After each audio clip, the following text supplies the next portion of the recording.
ஓகேவா? ஓகேவா மாம்ஸ்? பாத்துரா எதையாவது தட்டு விட்டுறாதா, அப்புறம் உங்க அக்காவை போய் மிதிக்கிறாதா, அவ்வளவுதான் என்ன மிதிச்சு டென்ஷன் பண்ணிடுவாடா. மாம்ஸ் சத்தம் போடாம வாங்க மாம்ஸ். எதுக்கு தொண்ணு பேசிட்டு இருக்கீங்க? போ போ போ, எனக்கு ஜாக்கிரதா, பார்த்து போ.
என்ன மாப்பிள்ள இந்த நேரத்துல? அது அது அது என்ன பட்டு நடு ராத்திரில வந்து அது இதுன்னு ஏதோ இழுத்துட்டு இருக்கீங்க? என்ன விஷயம் சொல்லுங்க. இல்ல தலை ரொம்ப வலிச்சுது, அதான் ஜிலேபி நான் உன்னை அங்க தேடினேன், நீ காணோம், அதான் இங்க வந்தேன். ஒன்னும் இல்ல ஜிலேபி, காஃபி போட்டு தருவியான்னு கேட்க வந்தேன். அங்க படுத்தாதான் குடைச்சல்ல, இங்க வந்து படுத்தா காஃபி அது இதுன்னு ஏதாவது ஒண்ணு கேட்டுக்கிட்டே இருக்கீங்க. ப்ளீஸ்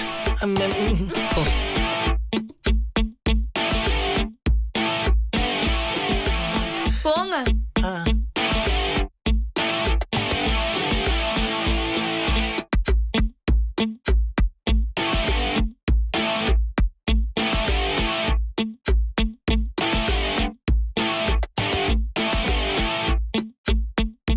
என்ன இன்னைக்கு மாப்பிள்ளை மொழியே சரியில்லையே, ஒரு மாதிரியா போறாரு.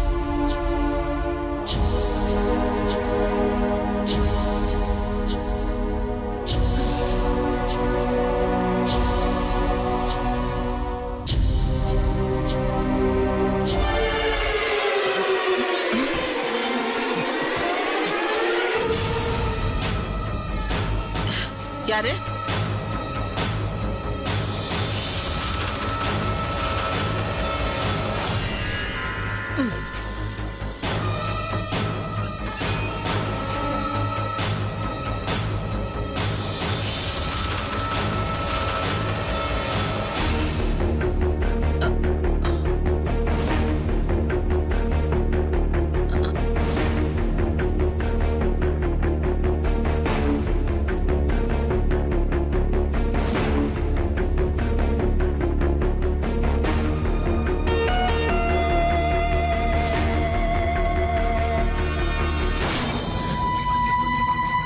தலகாணிக்கு அடியில் தானே வச்சிருந்தேன். இது எப்படி கீழே விழுந்து கிடக்கு?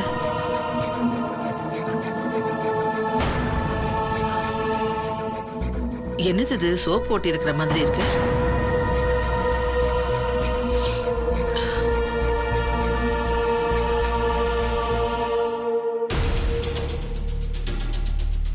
யார் வந்திருப்பா?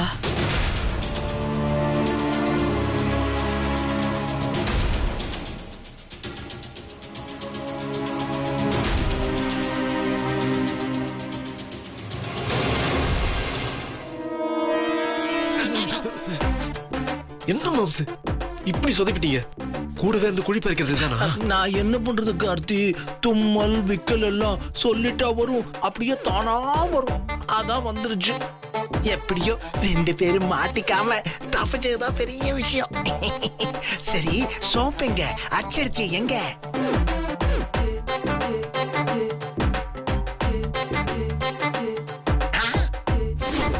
டேய், என்னடா பாதிதான் இருக்கு, மீதி எங்க? மீதி இங்க இருக்கு.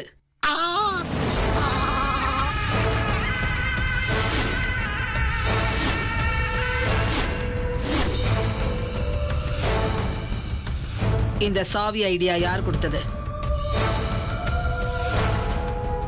கேட்டா பதில் சொல்ல மாட்டீங்களா? யாரோட வேலை? நான் தான் தெரியாம கொடுத்தேன். ஓஹோ, இது உங்க ஐடியா தானா? வாங்க கவனிச்சுக்கிறேன்.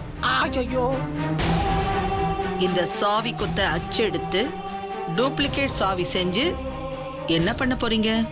இல்லத்த, அவசரத்துக்கு சாவி 1க்கு 2 இருந்தா நல்லா இருக்கும்ல. அதான் 2 சாவி கொத்து இருந்தா வெண்ணிலாவை கொண்டு உங்களுக்கு கொண்டுன்னு வச்சுக்கலான்னு நான் தான் ஐடியா கொடுத்தேன். புரியுது புரியுது, உங்க உள்நோக்கம் என்னன்னு புரியுது. இன்னொரு சாவி கொத்த ரெடி பண்ணி அவ கையில கொடுத்துட்டா அவ தைரியமா வந்து லாக்கர்ல கை வச்சிருவாளா?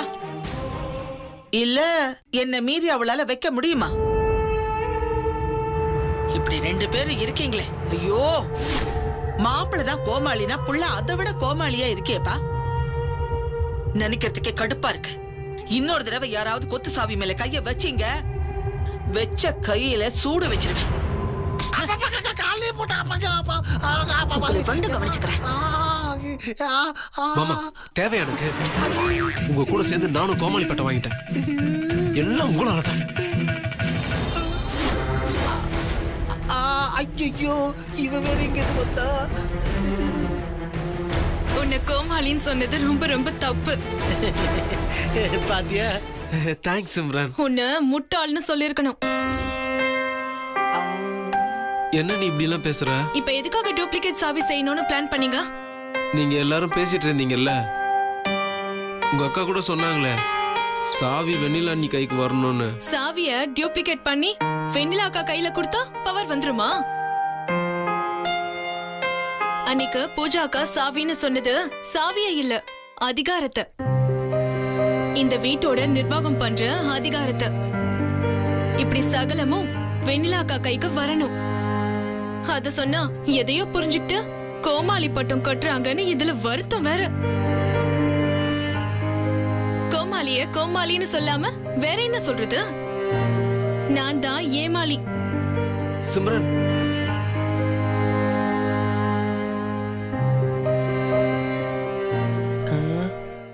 மாப்பிள, உங்க அம்மாவோட அதிகாரம் வெண்ணிலா கைக்கு வரணுமா?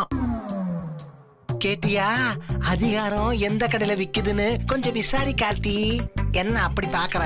இத பாரு, சிம்ரன் சொல்றதெல்லாம் இந்த ஜென்மத்துல நடக்காது. இதோட அவளை மறந்துடுறதா நல்லது. சப்பாத்தி சப்ஜி வேணுமா இல்ல சாப்பாடு சாம்பார் வேணுமான்னு நீயே முடிவு பண்ணு. முருங்கா சாம்பாரெல்லாம் மிஸ் பண்ணாத மாப்பிள. நீ பாட்டுக்கு வாழ்க்கை போட்டு அங்க போயிட்டேன்னா சப்பாத்தி சப்ஜி தான்.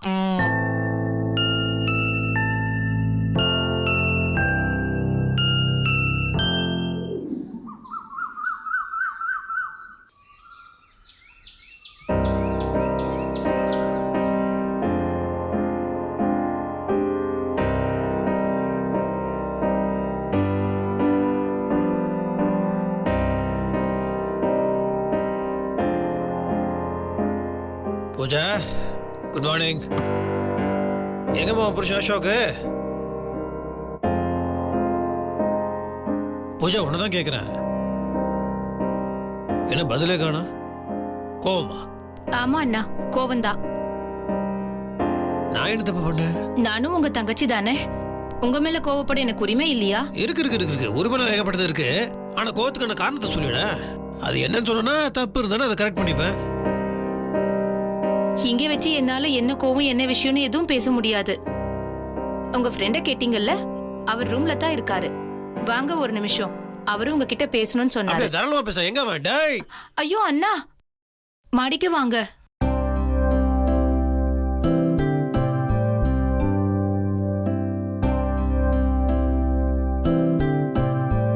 டேய் என்னடா ஏதோ முக்கியமான விஷயம் பேசணும்னு பூஜா சொன்னா நீ கீழே கூப்பிட்டா வர மாட்டேங்கிற. அப்படி என்ன ரகசியம்? நான் ஹால்ல வச்சு பேச போக உங்க சித்தி எனக்கும் என் பையனுக்கும் சண்டை மூட்டி விடுறியான்னு மறுபடியும் கேட்டுற கூடாது, அதுக்கு தான் இங்க வர சொன்னேன். ஆமா அண்ணா, ஏற்கனவே உங்க சித்தி ஒரு தடவை அப்படி என்கிட்ட கேட்டாங்க. எனக்கு அத பத்தி கவலை இல்லைன்னு, நேத்து நீங்க நடந்துகிட்ட விதம் தான் ரொம்ப வருத்தமா இருக்கு. நேத்து இந்த வீட்ல அவ்வளவு பெரிய பிரச்சனை நடந்திருக்கு, ஜனனி உங்களுக்கு போன் பண்ணி சொல்லிருக்கா. நீங்க என்னடா அண்ணா உங்க சித்தி கிட்ட அத பத்தி எதுவுமே பேசாம அமைதியா விட்டுட்டீங்களே. அப்போ அவங்க மறுபடியும் வெண்ணிலாவை அழ வைப்பாங்கல்ல. ஒரு விஷயத்த முதல்ல ரெண்டு பேரும் புரிஞ்சுக்கோங்க.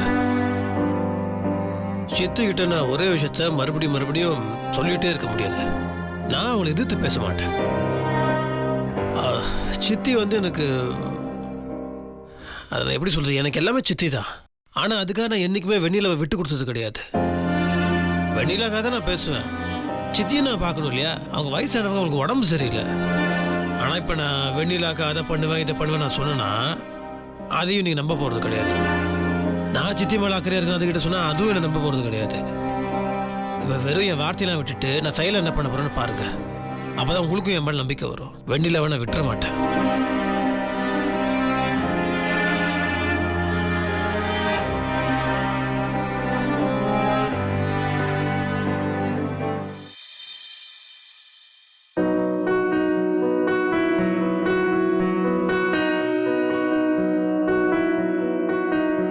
வணக்கய்யா. ஸ்கூல் பத்திரம் வெரிஃபை பண்ணி எல்லாம் பார்த்து முடிச்சிட்டாங்க. இருந்தாலும் மறுபடியும் திடீர்னு கேட்டா கொண்டு போய் காமிக்க வேண்டியது இருக்குங்கய்யா. ஒரிஜினல் பத்திரங்கய்யா, அதனாலதான் வேற எங்கேயும் வச்சுக்க முடியாதுன்னு கையோட எடுத்து வந்துட்டேங்கய்யா. சித்தே சொல்லுப்பா. சரி சார், நீங்க சரிங்கய்யா. சித்தி, இது நம்ம இந்த ஸ்கூல் சம்மந்தப்பட்ட இடம் டாக்குமெண்ட்டு, அந்த வெரிஃபிகேஷன்லாம் முடிஞ்சிருச்சு. அதான் மேனேஜர் கொடுத்துட்டு போறாரு. என்ன சித்தி?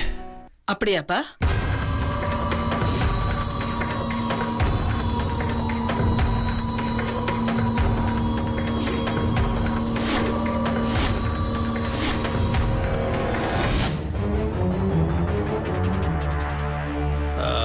இல்லை சித்தி, இப்போதான் யோசிச்சு பார்த்தேன். அது லீகல் ரெஃபரன்சஸ்க்கெலாம் மறுபடியும் தேவைப்படும் நினைக்கிறேன். அதனால் மறுபடியும் உங்ககிட்ட கேட்டுட்டு இருக்க முடியாது இல்லையா? இதை ஓ லாக்கரில் வைக்க வேணாம் சித்தி.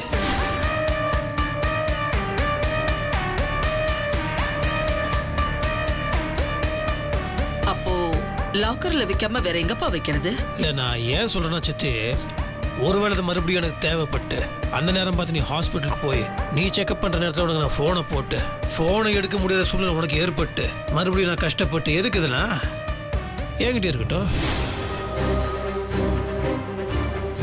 மேலே என் பிரோலி இருக்கட்டும், நான் பார்த்துக்கிறேன்.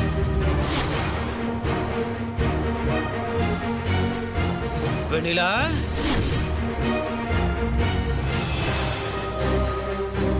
முத்து மாமா, இங்க வாமா.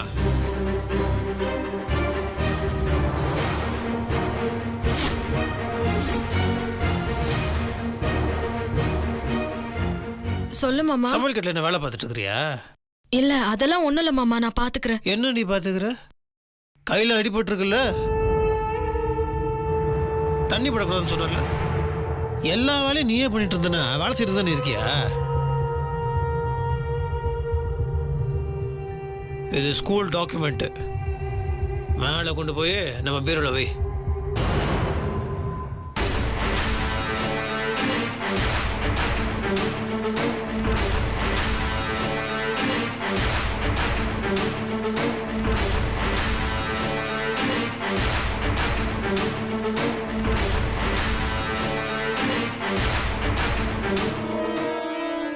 என்ன எதுக்கு இவ்வளவு தயக்கம்?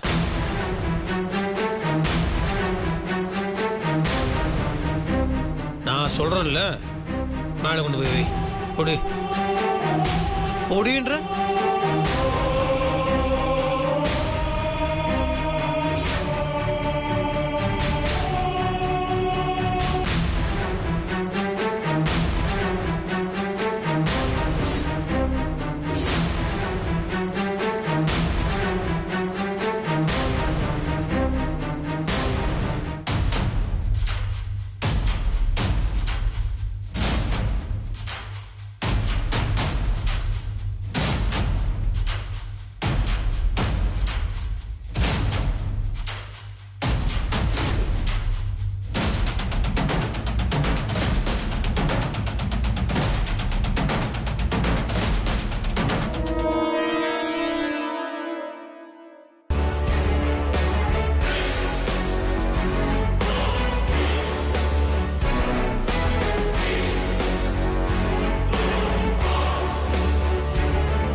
ரொம்ப ரொம்ப அசிங்கமா இருக்கு. நேத்து நடந்த சம்பவத்தை பத்தி முத்தரசன் நேர்ல பேசி இருந்தா அவனுக்கு சரியான பதிலடி கொடுக்கலாம்னு நினைச்சுக்கிட்டு இருந்தேன். ஆனா அவ அத பத்தி நேரடியா என்கிட்ட பேசாம வாழைப்பழத்துல ஊசி ஏத்துற மாதிரி குத்தி என்ன அசிங்கப்படுத்தி கேவலப்படுத்திட்டு போயிட்டான். இத்தனை நாள் முத்தரசன் என் கைப்பிடிக்குள்ள இருக்கான்னு நினைச்சேன். ஆனா அப்படி இல்லைங்கிறத அவன் மூஞ்சில அடிக்கிற மாதிரி உணர்த்திட்டு போயிட்டான். நேத்து நடந்தது எனக்கு கிடைச்ச வெற்றின்னு நான் நினைச்சேன். ஆனா அப்படி இல்லன்னு அவன் உணர்த்திட்டான்ல. அந்த வெண்ணிலா தோக்கலன்னு தெள்ள தெளிவா உணர்த்திட்டு போயிட்டான். கொஞ்ச நாளைக்கு முன்னாடி அந்த வெண்ணிலாவோட வீட்டு டாக்குமெண்ட் அந்த பீரோக்குள்ள போச்சு. இன்னைக்கு அந்த பள்ளிக்கூடத்து நிலத்தோட டாக்குமெண்ட் போகுது. இனிமே இந்த லாக்கர்ல இருக்கிற ஒவ்வொன்னா அப்படியே அவ லாக்கருக்கு போகும். அதுக்கப்புறம் காலியான லாக்கருக்கும் பீரோக்குமான கொத்த சாவிய நான் இடுப்புல சொருகிக்கிட்டு வெறும் லாக்கருக்கு சொந்தக்காரியா நான் கம்பீரம் குறைஞ்சு போய் அசிங்கப்பட்டு நிக்கணும். இந்த நிலைமை யாருக்கும் வரக்கூடாது. அப்படிலாம் இல்லம்மா. ஏய், நீ சும்மா வாய் வார்த்தையா சொல்றதுனால அதெல்லாம் இல்லன்னு ஆயிடுமா? நிஜத்துல என்ன நடந்துச்சுன்னு பார்த்தல.